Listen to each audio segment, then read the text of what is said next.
Bom, vamos agora falar sobre um tema relacionado ao tema 3 do nosso edital, que versa sobre competência, né? E ali, no tema 3 está competência relativa, competência absoluta. Eu achei que seria interessante a gente fazer a comparação da incompetência absoluta e relativa, considerando que procedimentalmente nós temos duas diferenças da incompetência absoluta da relativa e duas identidades. Então, acho que aqui tem bastante conteúdo passível de cair na tua prova. Vamos trabalhar, inclusive, aqui com uma passagem específica a respeito de atuação do MP e tal, sempre importante. Então, quais são essas diferenças a respeito da incompetência absoluta e relativa?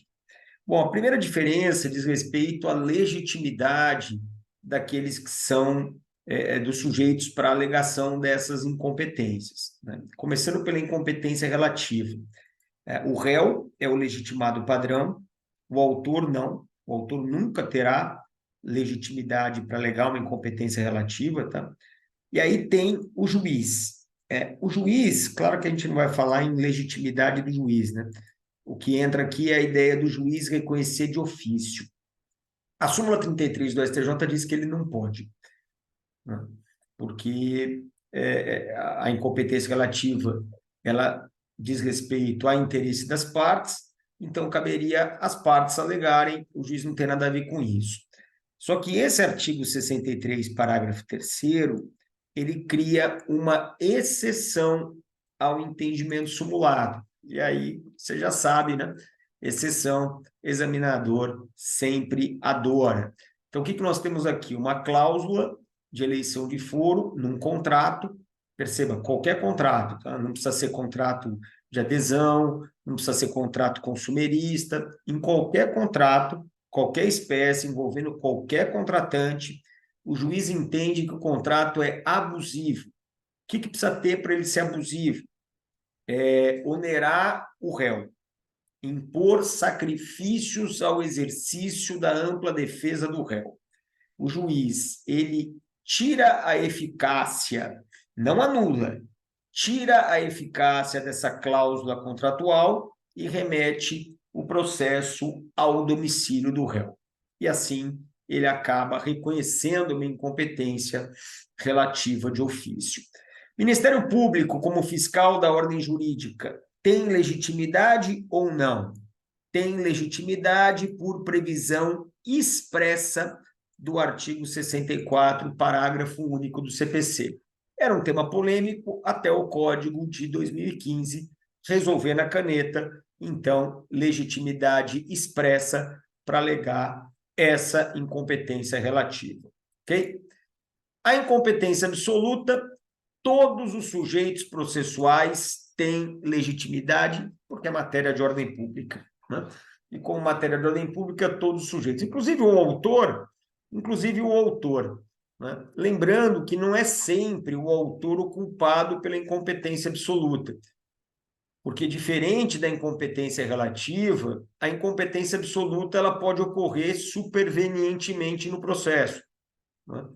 É possível que uma circunstância de fato ou de direito superveniente gere uma incompetência absoluta durante o processo, e aí o autor não tem absolutamente culpa nenhuma disso. De qualquer maneira, né, mesmo na incompetência absoluta originária, que é aquela que vem desde a propositura da ação, e aí, obviamente, a culpa é do autor, o autor ele vai ter legitimidade para alegar. Ah, mas foi má fé do autor, Daniel. Aplica sanção nesse autor, aplica multa como litigante de má fé, mas ele não perde a legitimidade para a alegação, porque trata-se de matéria de ordem pública. E qual é o momento da alegação? O momento da alegação para incompetência relativa é o da contestação, e aqui a gente trabalha com preclusão, né? Preclusão temporal. Se não houver alegação na contestação, nós teremos a prorrogação de competência, ou seja, aquele juízo que era abstratamente incompetente se tornará concretamente competente para aquele processo. Por que você colocou essa observação aqui do 340? Porque, pelo procedimento comum previsto pelo CPC, essa contestação ela só virá depois da audiência de conciliação e mediação do 334. O que, perceba, faria com que o réu tivesse que comparecer a uma audiência perante um juízo incompetente para só depois da audiência poder alegar esse vício. Estranho, né? Então, o que o artigo 340 ele permite?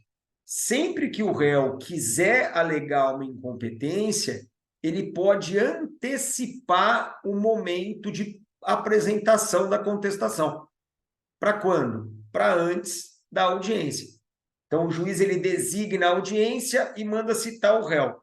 Aí o réu protocola a contestação antes da audiência, porque aí ele obriga esse juízo a decidir a sua alegação de incompetência antes da audiência acontecer.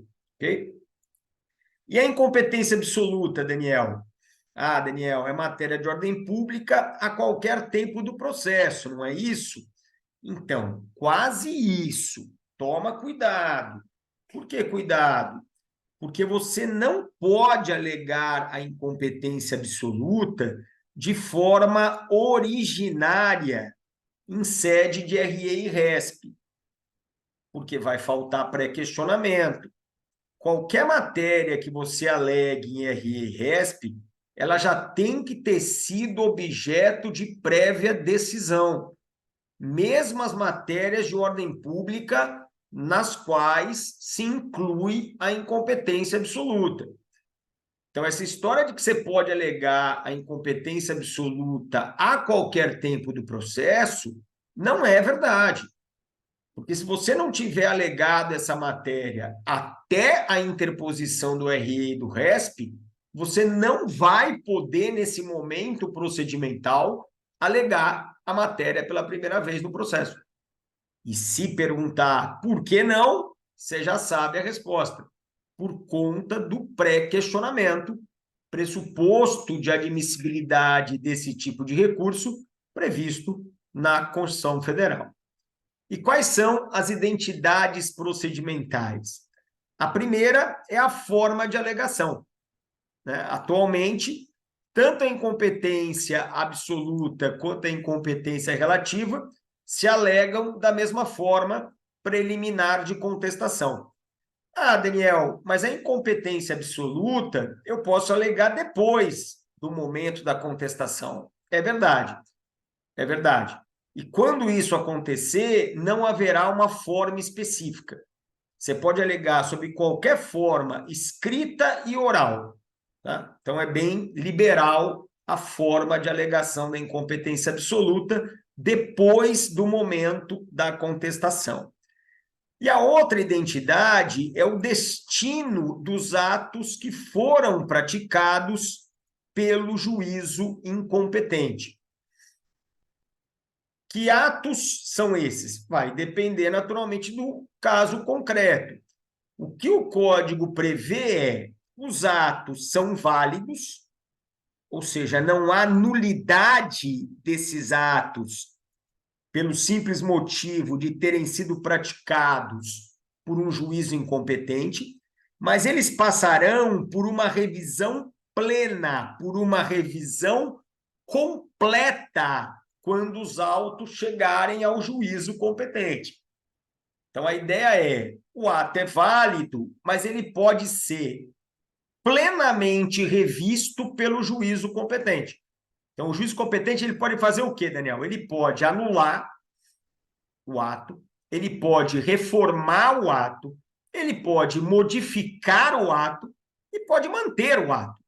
Né? Ou seja, ele pode fazer rigorosamente tudo que ele entender que seja o adequado a fazer. Por fim, o juízo que se declara incompetente pode declarar a ineficácia dos atos por ele praticados.